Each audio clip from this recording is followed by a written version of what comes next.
everyone, it's Liz Danoon here, and today is my Wednesday Facebook Live, and I'm sorry I didn't do my Facebook Live yesterday, but it was Cup Day here in Victoria, which is the state that I live in, and Melbourne is my city. And so the whole of our state literally watches this one horse race called the Melbourne Cup. So yesterday it was a day where I didn't have any staff. Everybody was off having a public holiday, and I worked on my own yesterday, so it all just got too hard in the end and I decided not to go ahead and do it. But I'm here today, and I'm sorry because I also didn't put an alert up. I've got to remember to do that, I know. So today's topic is what every student needs to know about sentences.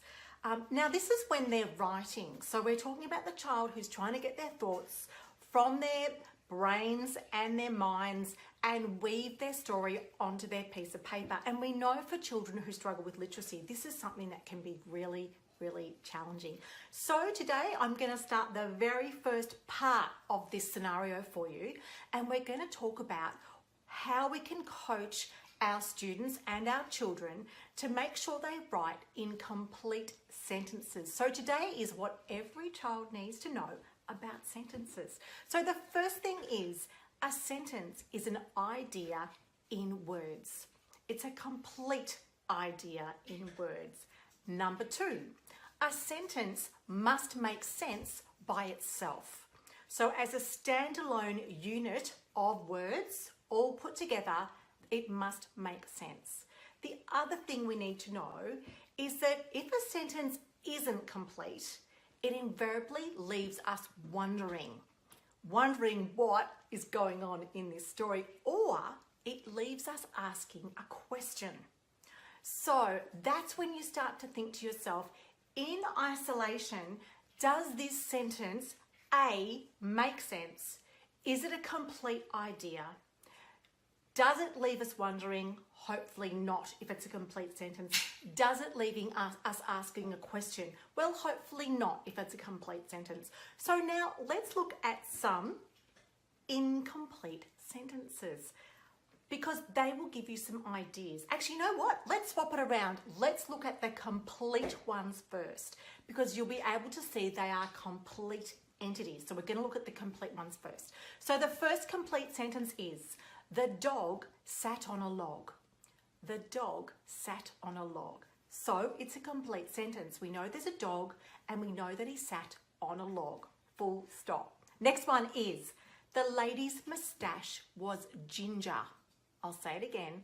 The lady's moustache was ginger. Full stop. We know there's a lady. We know she had a moustache. Who knows why? And it was ginger in colour. Full stop. It's a complete sentence. The next one is, I can see a surfer on a wave. I can see a surfer on a wave. There's a surfer. I can see them. They're on a wave.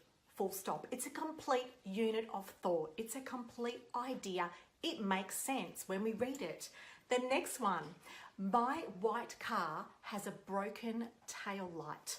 My white car has a broken tail light. You can hear I'm talking about my car.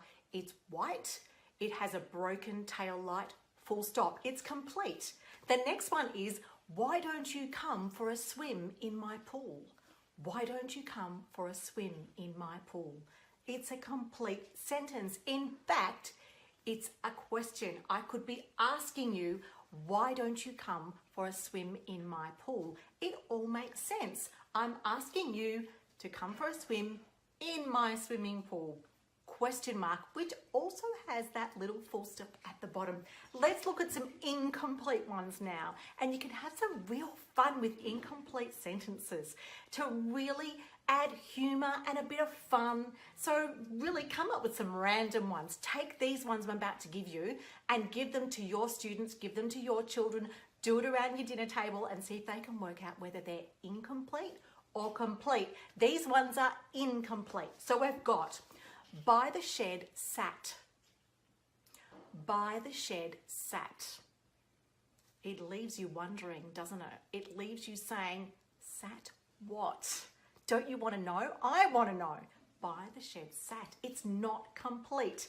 Here's another one. When he flew past, he what?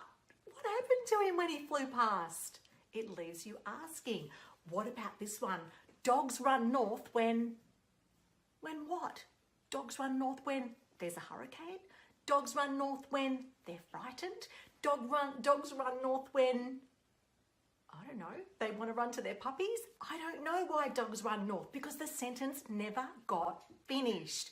It's an incomplete sentence. Here's another one.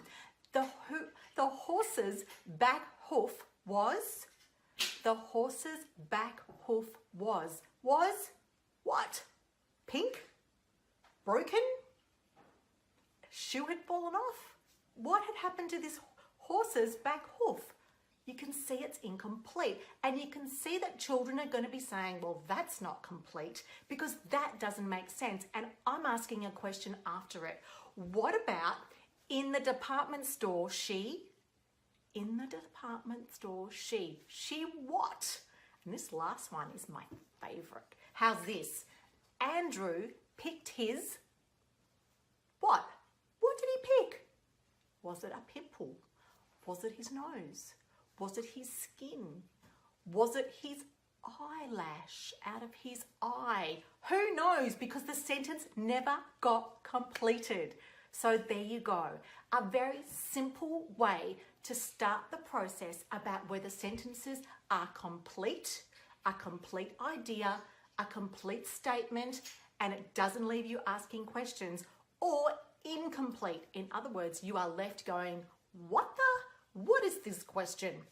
Now, if you like some of the things that I teach and the fact that I break them up into tiny little pieces, because this is the first part of the puzzle when teaching what a complete sentence is, to build up children's skills. This is part one.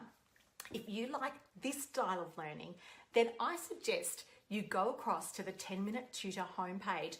Our program is currently open. The reason it is open, again, is because we upgraded our internet platform. We actually had some trouble with the platform. People were struggling to get things to work, and we had lots of feedback from our users. Hi Denise, I've missed you too. It's so nice to see you on here today. So we had lots of feedback from people saying our videos weren't doing what they should do and the lessons weren't loading the right way. So we upgraded the platform, and now we've opened the program again. So we've got lots of opportunities for people to join. But we are going to close it again soon because we've had a big number of people come along and join. So I think it's going to close sometime later this week. So if this sort of learning interests you, go across to www.the10minutetutor.com. You'll learn more about the program there, more about me, more about how I teach, all the different subjects I teach.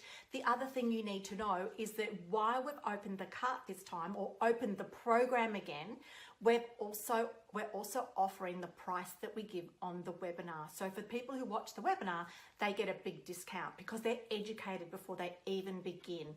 So if you would like to have a look at the 10-Minute Tutor, try it out. There's a 30-day money-back guarantee, so you can try it out and see if it's right for your child.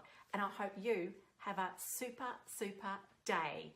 And oh, Denise, that is so nice. She just wrote, we've signed up and my daughter asks to do the 10-Minute Tutor. That is just the best. Thank you, Denise. You are so gorgeous. I have to come across to America and meet you at some stage, I think. That would be so lovely. So have a great day, everyone. And I hope, you're having a lovely day wherever you are in the world. And I will see you tomorrow. Bye for now.